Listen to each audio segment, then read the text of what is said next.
Mullah Sadra is the one who established a new school in Islamic thought that is anchored on his new perspective. However, that doesn't mean the new perspective doesn't rest on anything. It has the roots.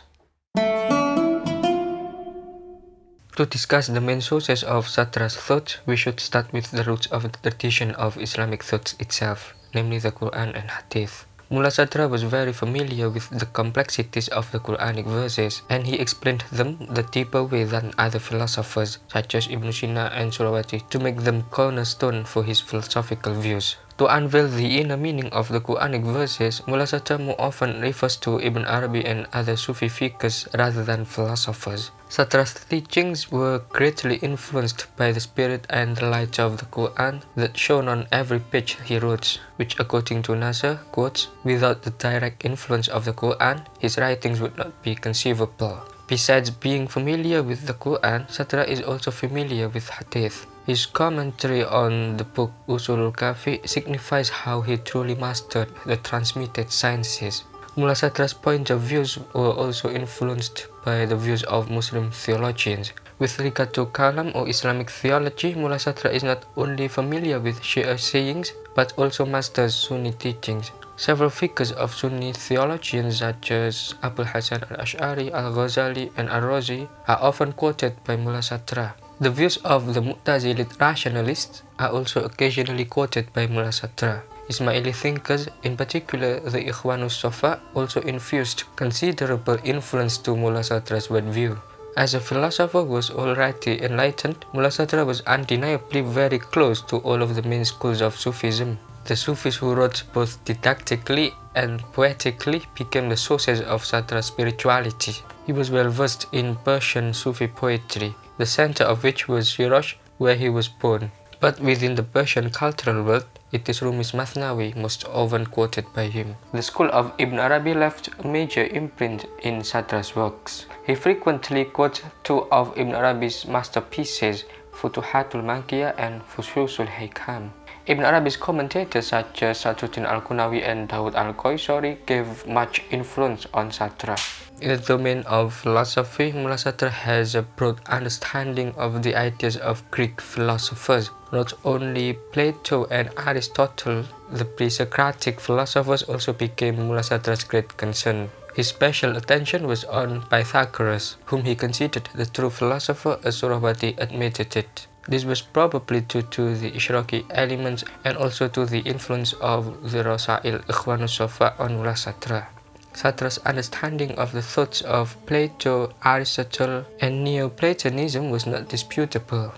Mullah Sadra's knowledge of early Muslim philosophers, from Al-Kindi to Abul Hasan al-Amiri, was certainly more complete than his knowledge of Greek philosophy. Mullah Sadra quotes Al-Farabi's works more often than Al-Kindi's. Undeniably, Mullah Sadra's knowledge of peripatetic philosophy and the school of illumination was very broad and deep.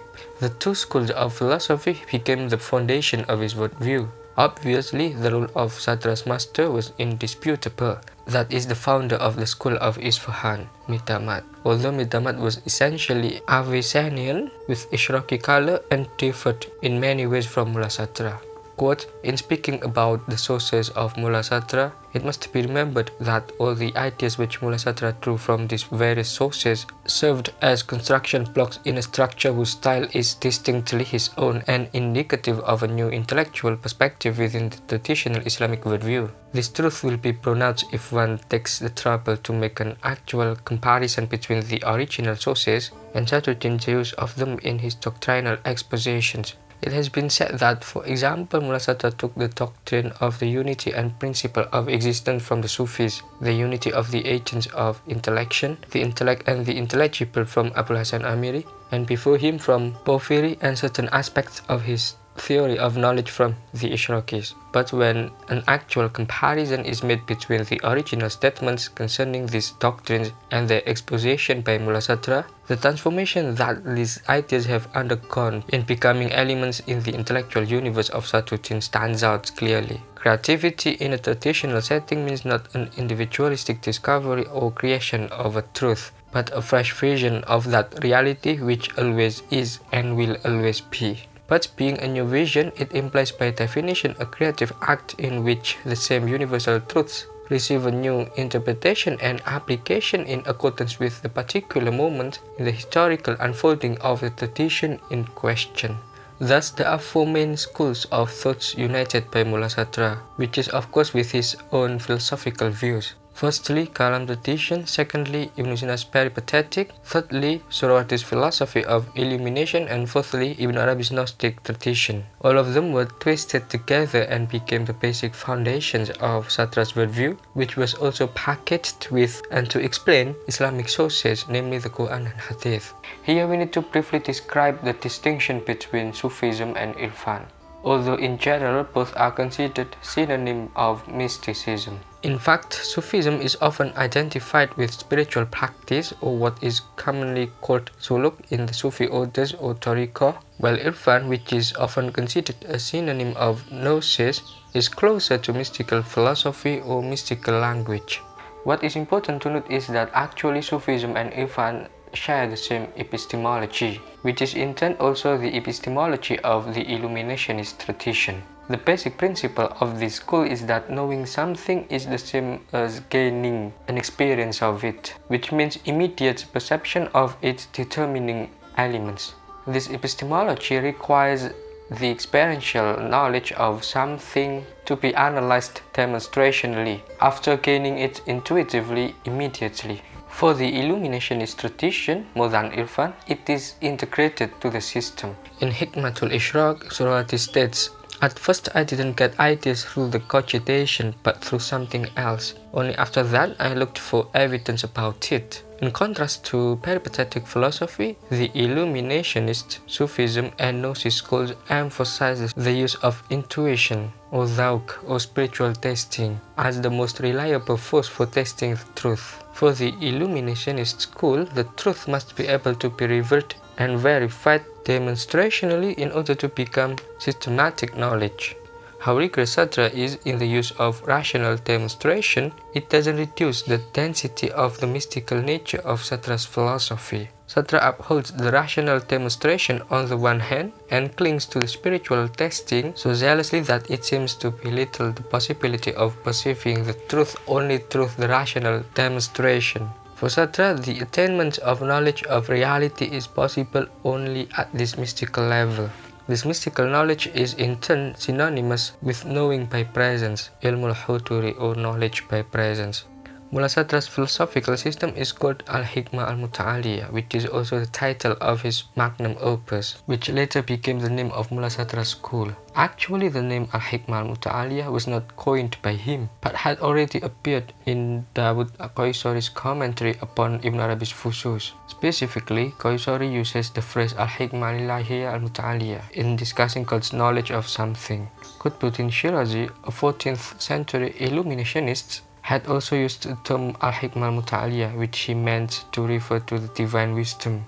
However, Mullah Satra later gave a new and special meaning that became the hallmark of his school. Although this term was indeed used by Mullah Satra, it became very popular one generation after Mullah Satra.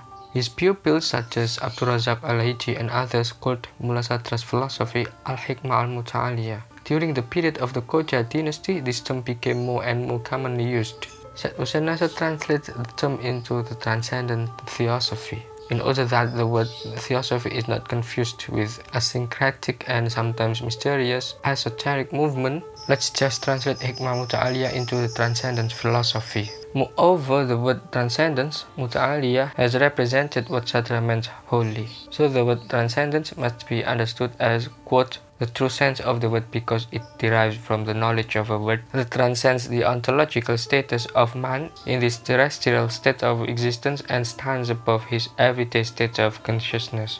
According to Nasr, there are at least two factors that underlie Satra's pupils and intellectual society to use the term as the name for Mullah Satra's teachings. First, because of the title of his magnum opus, in which he describes a new school of thought and worldview based on the teachings of metaphysics and spiritual testing. Second, it is very likely that Mullah Satra in his teaching activity mentioned orally that Hikmah Muta'aliyah was not just a title, but also became the name for his whole teachings.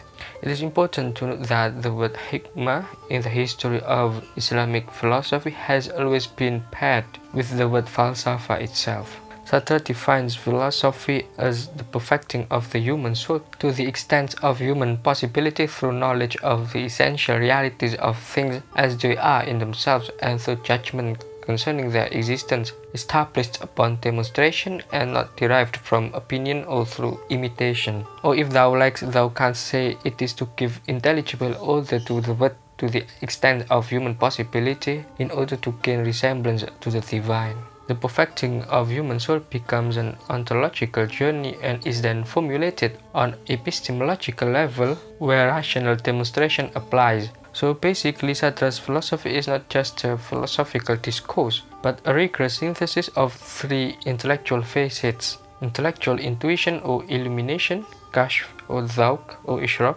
reason and rational demonstration, aql or istidlal, and religion or revelation, shar or wahy. The synthesis that was brought about by Mullah Sadra is a combination of knowledge obtained in four schools, namely Sufism, Peripatetic school, the Illuminationist school, and religious sciences including Kalam or theology.